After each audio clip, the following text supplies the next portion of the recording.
在战乱频仍、人命如草芥的东晋年间，平阳有户信佛人家，夫妇家里前后生了3个儿子，却都是在同年相继夭亡。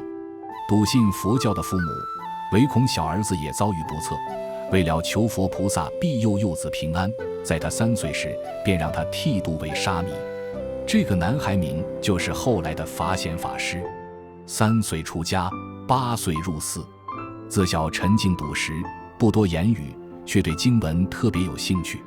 10岁那年，父亲去世，叔父要逼他还俗，他却说：“我不是因为父亲才出家的，是因为想出离世俗才出家的。”这句话让叔父哑口无言。不久之后，母亲也辞世，萧法显亲自料理丧事后，回到寺中续修其愿。在当时寺院的僧人都是自耕自食的。多年后的某一天，几名饥饿的盗贼闯入稻田，要抢粮食，同伴们惊慌逃避，唯有少年法显站在原地不动。少年法显面对盗贼，神色不惊，语气平和地说：“如果你们需要粮食，便拿去吧。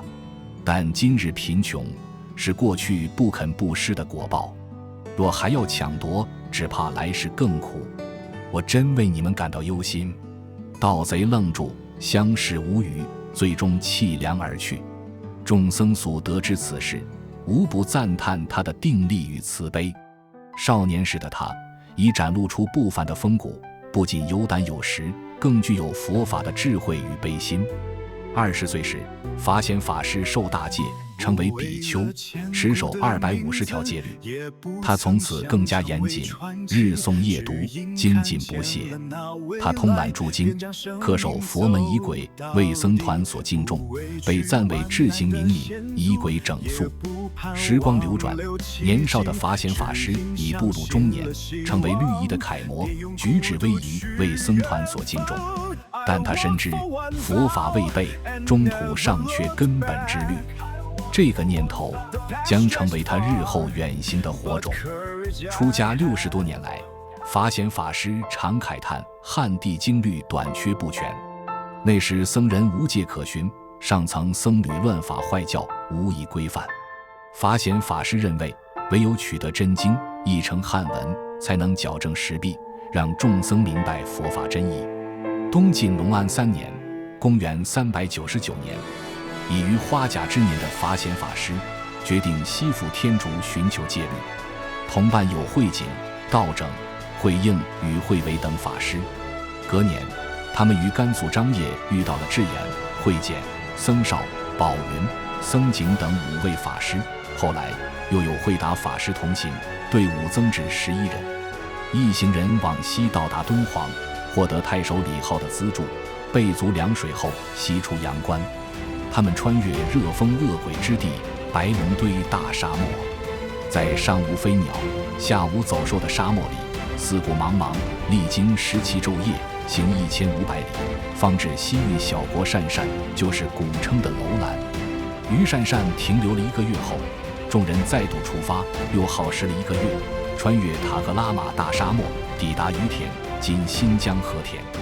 公元402年，他们翻越群峰接天的葱岭，此处被称为丝绸之路的死亡地带，强盗横行，雪崩频发，700余级石阶与数十处悬索峡谷皆需徒手而过。这里是汉代张骞、甘英都不曾到过的地方。翻越小雪山时，同行者多有折返或病亡。慧景法师抵不住风寒，打着寒战对法显法师说：“我就要死了，别管我，你们继续往前走吧，不然大家都会葬身于此。”说完就咽气了。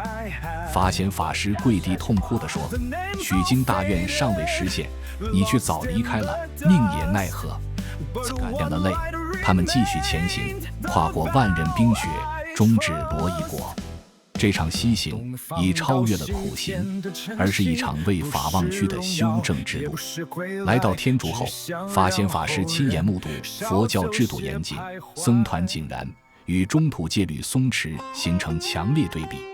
他不辞辛劳，深入学习梵文与律法，立志将真正的佛法带回汉地。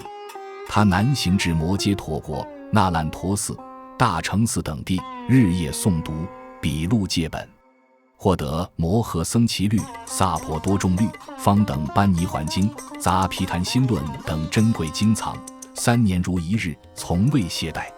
与法显法师同行已久的道整法师深为天竺律制所感动，对法显法师说：我愿今后诸事乃至成佛，不再生边地。他决意留在印度，不再返国。法显法师却坚持自己的愿心，将真正的佛法带回汉地。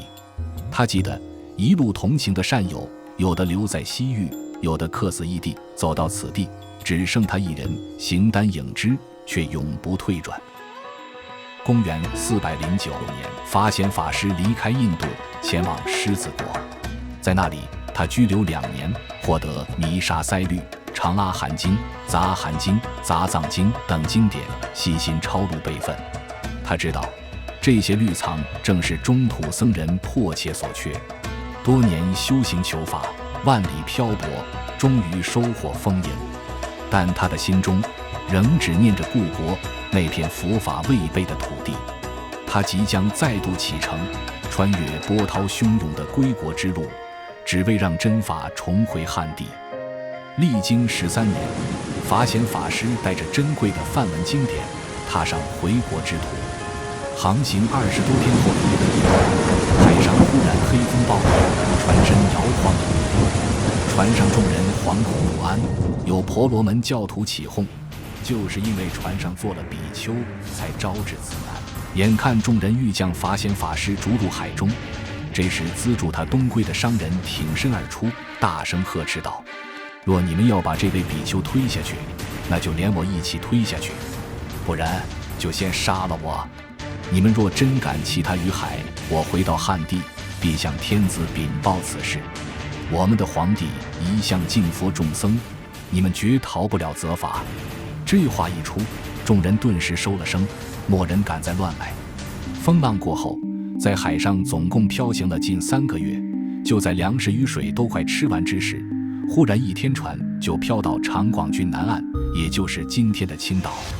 法显法师看到岸边藏着熟悉的离火菜书，他终于确信回到了汉地。公元412年，法显法师历经13载，终于回到故土。他走过中亚、南亚、东南亚，经历30余国，范围之广，前无古人。与他同行者6人中途折返，2人于途中死亡，2人流居在外，最后只剩法显法师1人回归故土。回首过往，他低语：故寻所经，不觉心动汗流。第2年秋，他来到晋都建康（今南京），未有片刻歇息，便开始弘扬戒律，翻译经典。他与西域禅师佛陀跋陀罗合作，翻译出《摩诃僧祇律》《大般泥环经》《杂阿毗昙心》《大川尼戒本》等6部24卷，共逾100万字，字字如炬，照亮中土佛教的根本。其中的《摩诃僧祇律》后成为佛教5大戒律之一，影响深远。他更将西行所见所闻撰写为《佛国记》，记录印度、西域诸国的佛教风俗与交通，是千古以来第一部由亲历者完成的求法纪实。这不仅是一部传记，更是一部珍贵的历史文献。元熙2年422年，法显法师在荆州江陵新寺圆寂，享年85岁。从3岁出家到85岁圆寂，法显法师大无畏的精神，从不因为乱局与困顿来动摇他的志向。他走过万里尘土，捧回智慧法光，照亮了后人通往觉醒的道路。愿我们从法显大师的愿行中汲取力量，无论根器高下，际遇顺逆，都能坚定前行，勇敢走上属于自己的修行之路。